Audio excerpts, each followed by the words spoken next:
Hello and welcome to the Automation Generation, my new podcast. My name's Rich Fishburn. I'm Head of Technical Consultant here at Spectrum. I'm joined today by my colleague JV, who I'll let introduce himself. Oh, thanks very much, Rich. So it wasn't enough being a guest on a podcast. You wanted your own one. I like it. That's really good. Yeah. So my name's Jon Vernoum, aka JV, and I'm a digital automation consultant. So Rich and I work closely together. Excellent. Thanks, JB. So my aim today for the podcast is to kind of educate a little bit more specifically about some of the things that we encounter when we're talking to prospective clients. Yeah. So in those first few meetings that we have, those discovery meetings that we're attending, what happens in those meetings, and then specifically address some pain points that occur that specific customers have, and then also talk about how some of our automation tool set and some of our consultancy can help address some of those problems. Cool. Sounds good. Where should we start? So probably at that, where do we usually start with the customer? It's at that discovery meeting, isn't it? Well, it is. I suppose, Rich, it's around what we want to understand, what their current process is and where it's falling down. So what are the typical things that you find when we're doing these discovery meetings? So for me, the first thing that I try and do in a discovery meeting is actually to get the customer to talk about themselves and what they do. So it's really helpful to frame those early discovery meetings with the actual kind of how they go about finding their customers. I know a lot of what we do is around the purchase ledger and the supply chain and all those sorts of things, but actually opening them up to talking about what it is they do and how they do it can give you a lot of insight to where your questioning will go from there. So my first question usually is just that, is can somebody give me, a 2-minute introduction to the organisation, what it is that they do and how they do it? Because then I can start thinking about whether, are these people stockists that are, high volume, low value sort of type environment? Do they provide services rather than products? Where are the different locations? You start to get them talking about all those sorts of things. I always feel a failure when you ask that question because I always think, I probably should have briefed you on what they do. But ultimately, it's always good for you to understand it from the horse's mouth, isn't it? Exactly. So once they've explained to you what they do, how they do it, what are the key things that you want to understand before we can go down to how we may be able to help them? Yeah, so I think we usually split, if we're kind of talking about one of our core kind of offerings around purchase to pay, is what we spend a lot of time talking about. Yeah. And a lot of people will focus on invoice processing in that purchase to pay type scenario. But actually, for me, the best place to start is to start to talk about purchasing to start off with. So, how do they go about purchasing? How are their purchasing teams structured? Where are they purchasing from? How are they raising orders? It's those sorts of questions. So starting off with purchasing, talking then about challenges within the goods in team, so receipting items, and then finally coming on to the invoice processing. It always amazes me. I mean, we've done many a meeting together. It always amazes me how every company has a slightly different nuance to their purchasing. You're right, because ultimately, we need to understand how they go about procuring, goods, services, etc. And it amazes me how different all these companies can be, even if they're in not necessarily the same sector, but they're stockists or they're distributors. They all have slightly different things. So how do you kind of like get the key information that you need when people have slightly different sort of requirements or processes, if you like? So I think it's really important that you don't make any assumptions. So it's just about effective questioning at the end of the day, and more effective listening. So what they say in answer to your basic questions, and that's why you start with that question about what it is that they do, will then kind of determine which questions you need to ask, afterwards, as it were. So, if they've got a dedicated purchasing team, it's going to be a little bit different than whether the sales teams that are on the phone are placing their own orders, whether they're a kind of a stockist that is replacing like large SKUs of stock, but doing that and kind of large orders, as it were. It's going to be a completely different approach to whether it's, people that are trying to provide products and services to, all types of products and services to their customers. So, we've got certainly examples where people become a kind of a one-stop shop for their That's a tongue clients. twister at the best of times. for their clients. So they're willing to go out and source anything, even if it's not their core product line. And so it's about that effective questioning, asking them about what they do and how they do it, that then generates the rest of the conversation. And what happens if they don't have a, I'm going to say, robust sort of purchasing or purchase order sort of process? How could that affect what we potentially could help them with? Yeah, so that's a really good question. One of the things that we can do is we can help them achieve that more robust purchasing scenario. But I think when you're thinking about invoice processing, you need to have good data in place before you start to receive the invoices, or before you start to try and automate them, because a lot of what we do now is around checking an invoice against an order, checking an invoice against a receipt, checking to see who the supplier is by looking at master data in the finance package. And if those sets of master data aren't in place and of good quality and are kept up to date and clean and all those sorts of things, then you're not going to achieve a higher level of automation as you could simply through that. So specifically around ordering, for instance. So we all know there's been pressure within the marketplace recently on pricing, and so prices for everything have fluctuated up and down. We had one particular instance when we're talking to a customer that buys steel in for their manufacturing process. And they were saying, even though they keep their price book up to date, the price changes from the point of order to the point of invoice, and the surcharges involved, and how do you deal with that? Well, that whole idea, that first step, is keeping that price book up to date. So making sure that when your suppliers send you an updated price list, you're using that most up-to-date price list.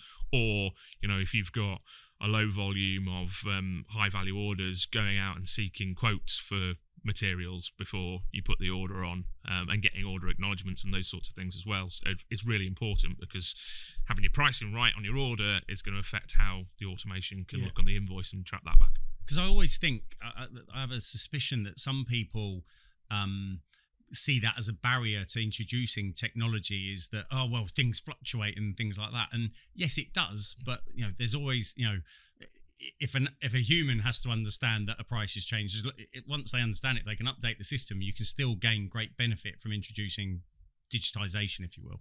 Yeah, absolutely. As much as anything, it's about exception handling as much as the invoices that are going to go through with the zero-touch approach. Obviously, it's great in a perfect world where invoices received into the mailbox, suppliers matched, invoice number, invoice dates extracted, order numbers matched, all the invoice lines matched back to an order line, items have been receipted, there's no pricing issues. Then, in our world, in the automation world, those invoices should just go straight through, zero touch. Nobody's monitoring the mailbox, nobody's picking up the invoice and checking it, nobody's data entering into the finance package, nobody's having to do that three-way match, because all the data is there to enable it and the tools are there to enable it, so it goes straight through. But we know in the real world that there's always going to be pricing differences.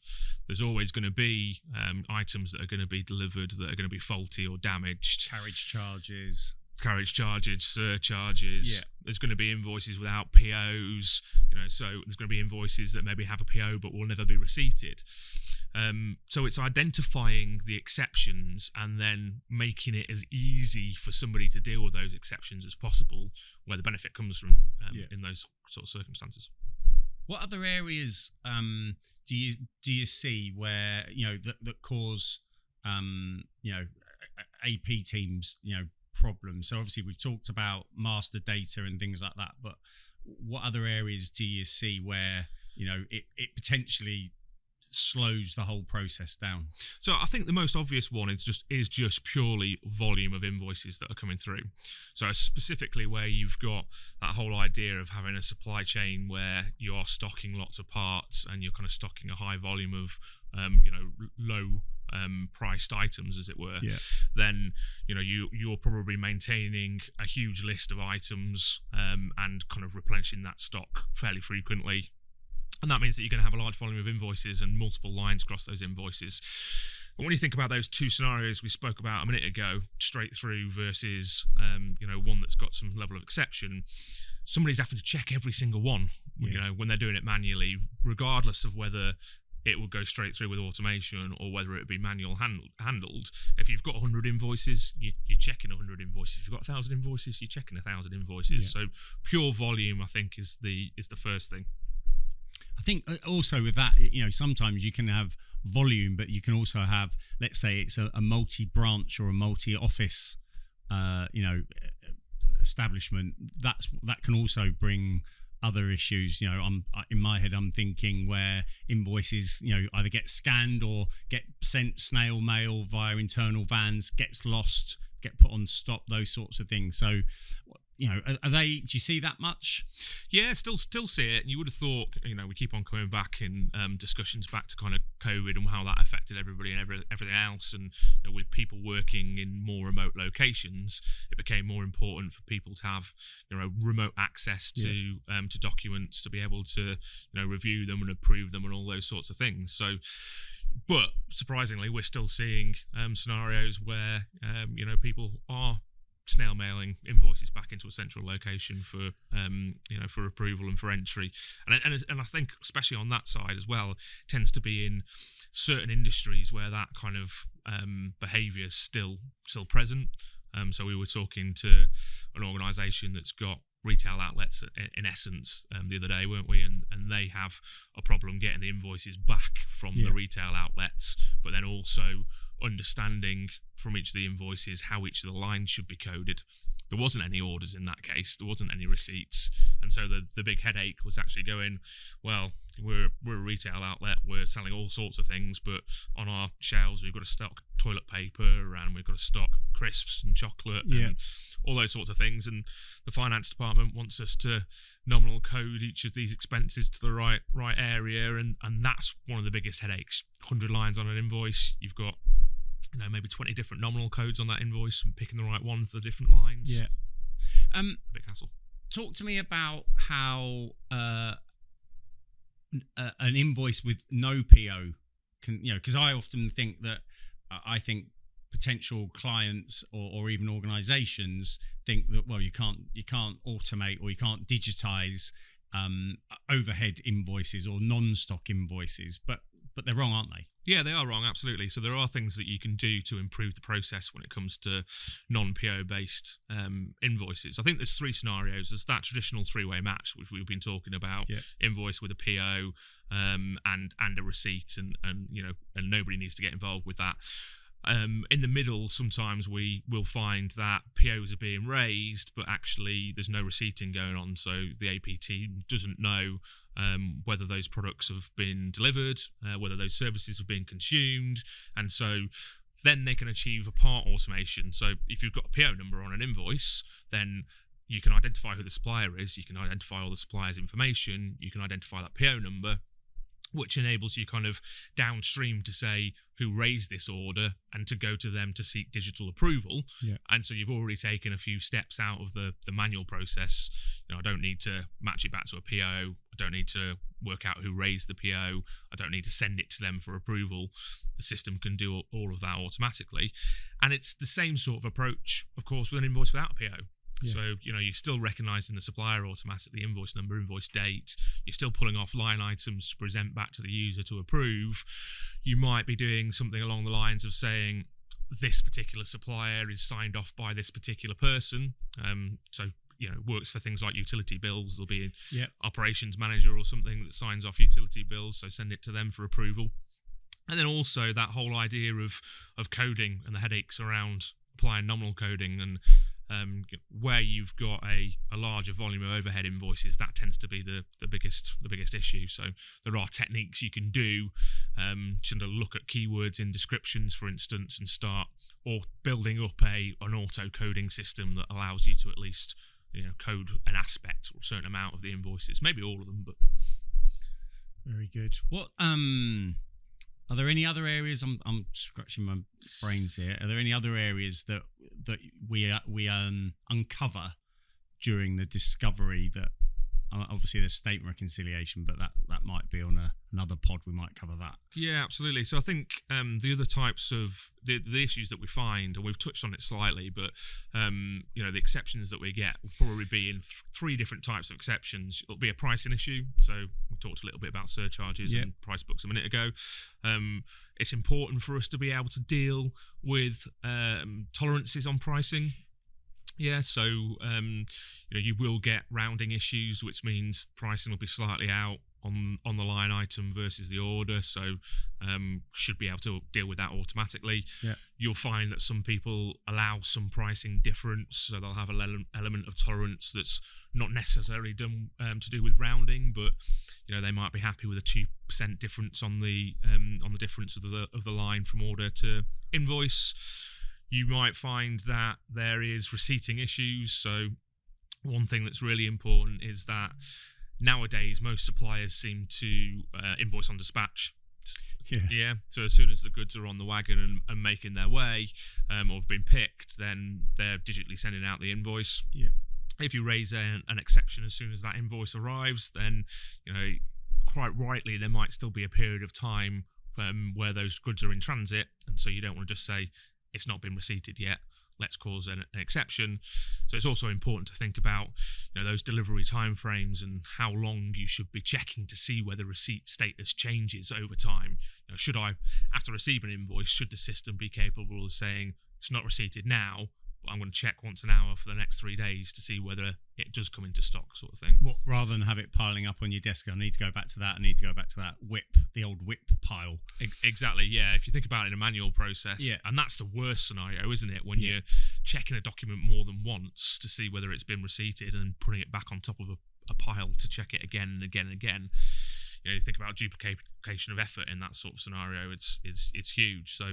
What about foreign, jumping in there, what about when you're getting suppliers from abroad, foreign currencies, things like that? What sort of problems have you encountered with that? Yeah, so it kind of depends, again, going back to that idea of how robust is your ordering process and how do you manage that? So do you raise orders in the same currency that you're expecting to be invoiced in, is one thing.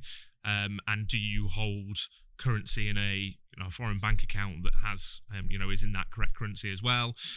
There's obviously going to be complication if you're trying to do exchange rates, spot rate conversions and those sorts of things. But again, I think one of the things that certainly we try to do is to respond to some of those things in quite unique ways. So the flexibility in what we do allows us to say, well, if we've discovered that you do use spot rate conversions and you hold the spot rate in your system against that transaction, then is there some maths that you can do to do the calculation to see whether it matches? So you don't need to raise an exception. It's probably not going to work every single time, but it'll definitely help you get a little bit more automated. And I think that's what we've specifically become good at over time, is responding to those kind of complications. Yeah. What's I suppose I always feel, and I know you do it at the end of a discovery, it feels a bit like the prospective clients like in the crosshairs, and we're like machine gun questions, but ultimately as we do explain and you explain, it's about being able to then deliver some value at the next stage, which is where you tend to come into your own, and you're the star of the show with here's what I've gained from what you've told us, and this is how potentially we could help. Yeah, you're absolutely right. So the next stage after discovery for me is always going to be demonstration. And if we're demonstrating to a potential client, then we always try and use a discovery session to find out what specific requirements they have, what specific pain points they have at the moment as well, and what they want from the system. So that we try and use their own documents and crucially their own data. So going back to that idea of having data. Why is that important though? So because we want them to actually see how the system would work in a real life environment. Once you've actually gone ahead with a project and systems are integrated together, you're automatically pulling supplier data from the finance system. You're automatically pulling order information from the order management system. You're automatically pulling receipt data from it and using that data to aid the automation and the workflow downstream as well. So if you want to show them something that looks like it would do in a real environment, you need their own invoices and you need their own data to do it. And seeing is really believing they can see it come alive.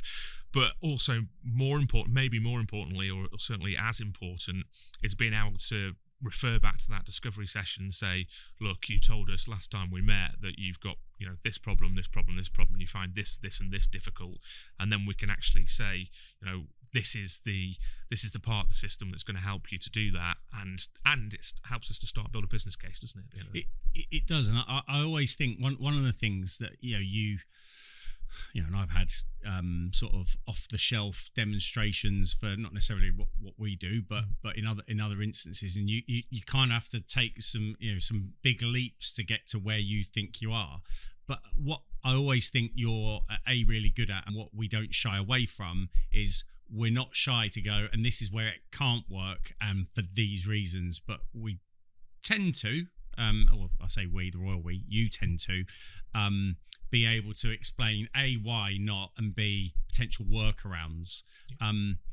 How do you think that's taken by prospective clients? When we're showing them what isn't possible, if you like. Yeah, it was really interesting that you mentioned that, because I was writing a blog post the other day, and it was about getting feedback on demos. And we got some really good feedback the other day from somebody that said, actually, it was really helpful to see that some of our invoices did go into exception. So even though if you've got their own documents, their own data, then it becomes obviously more difficult to fudge that demonstration to look like it's going to be perfect. And we obviously don't do that. We show it warts and all. And when they actually see some of their documents go into exception and you explain the reasons why, suddenly those light bulbs start to flash. And actually that particular client I can really see how if we did X, Y, and Z, we could stop that from happening in the future. So the fact that you've shown it to me now is great, because I can see the impact of me taking some action would improve the automation. So we don't want to pull the wool over anybody's eyes. If you've got everything in place, all your data's good, your supply chain's good, you're not working in unprecedented times where you're getting massive price hikes moment to moment and all those sorts of things, you can achieve really high results. If you don't take that due diligence and care about your existing data and how you're doing things at the moment, then you might not get as good a result. But I think the client is happy to be shown the pros and cons of it all, and then as long as you're presenting it in a realistic light, I think that then bodes well for when they actually start to do the project. I think that's the key, isn't it? Being realistic rather than here's utopia, because everyone knows that it's not, and I think being able to say warts and all, here's why it didn't work, and it could be something to do with the font of an invoice, or the fact that it was a poor scan if it's not coming in via email, those sorts of things. I'm trying to think, do we cover anything else in the discovery stage? I don't think we do we? So no, it's just at the end of it, after we've gone through them, we do talk a little bit about that phase 2, don't we? So that statement reconciliation that you mentioned earlier on could be a potential phase 2 for us. So we ask 2 or 3 questions just to get them thinking about that more than anything else. Do you do statement reconciliation? Who do you receive statements from? What are you trying to achieve by that process? Which obviously we probably will cover in another session, but it's then framing the next stage so that they know that it's not just a one trick pony, as it were. Yeah. Well, I hope everybody found that interesting. It's quite a higher level introduction, I suppose, to invoice processing, discovery meetings, master data, all sorts of things, wasn't it? And some of the challenges that we find kind of day to day with clients when we're talking to them.